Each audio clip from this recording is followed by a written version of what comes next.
রেখেছিলাম, আবার দিয়েছি, আর একবার ভেজে নেব। এখানে দুবার ভাজা হয়ে গিয়েছে। আজ আমি আবারও আপনাদের সামনে নতুন একটি রেসিপি নিয়ে আপনাদের সামনে হাজির হয়েছি। আপনারা তো চপ অনেকে অনেক রকমের চপ খেয়েছেন, কিন্তু সোয়াবিনের চপ আশা করছি আপনারা খাননি। তাই আজ আমি সোয়াবিনের চপ করে আপনাদের দেখাবো। তার জন্য এখানে আমি সোয়াবিনকে আগে থেকে 15 মিনিট ভিজিয়ে রেখেছিলাম। রেখে জলটা চিপে নিয়ে মিক্সির জারের মধ্যে দিয়ে দিয়েছি।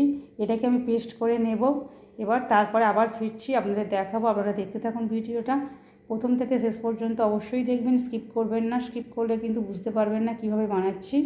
চলুন এবার দেখা যাক কীভাবে বানাই। আমি প্রথমে পেস্ট করে নেব, তারপর আমি বানাবো। চপের মশলাটা রেডি করার জন্য আমি এখানে শুকনো লঙ্কা আর জিরে নিয়ে নিয়েছি। নিয়ে এটাকে কড়াতে একটু ভেজে নেব। ভেজে আমি মিক্সিতে গুঁড়ো করে নেব।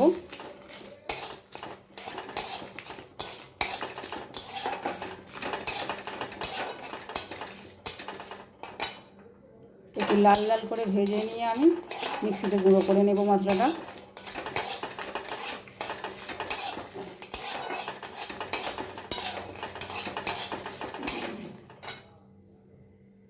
পুরটা রেডি করার জন্য আমি এখানে কড়ার মধ্যে সরষের তেল দিয়ে দিয়েছি অল্প করে। এবার এখানে আমি আদা রসুনের পেস্টটা একটু কড়াতে ভেজে নেব।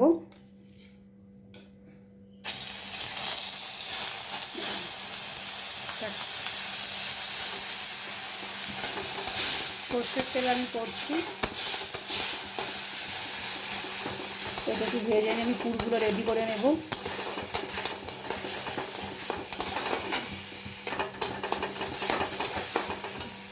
ভাজা হয়ে গেছে। এবার সোয়াবিনের পেস্টটা আমি এর মধ্যে দিয়ে দিচ্ছি। আমি একটা মাঝারি সাইজের একটা আলু আমি সিদ্ধ করে নিয়েছি, সেই আলু সিদ্ধটাও আমি এর মধ্যে দিয়ে দেব।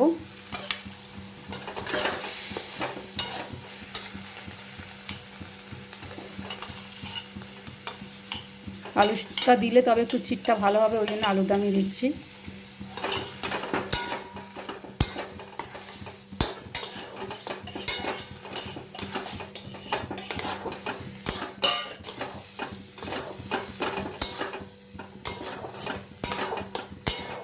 পুরটাকে এইভাবে নেড়ে নেড়ে একটু শক্ত মতন এবারে খুন্তি দিয়ে অনবরত নাড়তে হবে, মানে বসে না যায় নিচে। একটা শক্ত ডোর মতন হলে তবে আমি নামিয়ে নেব। এবার এখানে আমি পুরটা আমি করার জন্য আমি যে মশলাটা রেডি করে রেখেছি সেই মশলাটা আমি এর মধ্যে দিয়ে দিলাম। এবার লবণ দেব।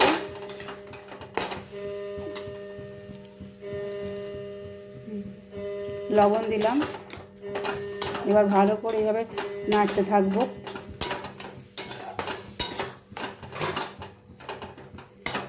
শক্ত হয়ে গেলে আমি নামিয়ে নেব। এভাবে নেড়ে নেড়ে আমার রেডি হয়ে এসেছে পুরটা।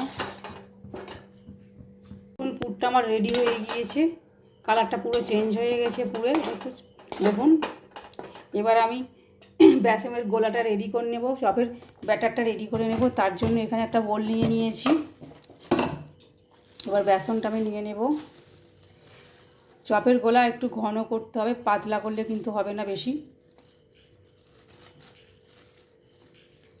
এবার আমি একটু মচমচে হওয়ার জন্য একটু চালের গুঁড়ো দেবো 1 চামচ। আমি 4 চামচ বেসন নিয়ে নিয়েছি, আর 1 চামচ আমি চালের গুঁড়ো দেব। এবার লবণ দেব, পরিমাণ মতো লবণটা দেবেন। আপনারা যতটা করবেন সেই অনুযায়ী বানাবেন, সেই অনুযায়ী লবণটা দেবেন। এবার জল দিয়ে ব্যাটারটাকে আমি রেডি করে নেব।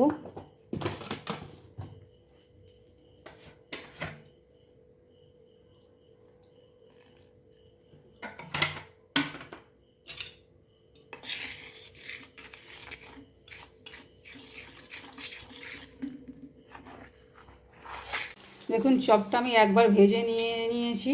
এখানে কিছুটা দেওয়া আছে। আমি প্রথমে এরকম গোল গোল করে নিয়েছি পুরটাকে। পুরটাকে গোল গোল করে নিয়ে হাতের মধ্যে চ্যাপটা চ্যাপটা করে নিয়েছি। দেখুন এই সাইজের করে নিয়েছি।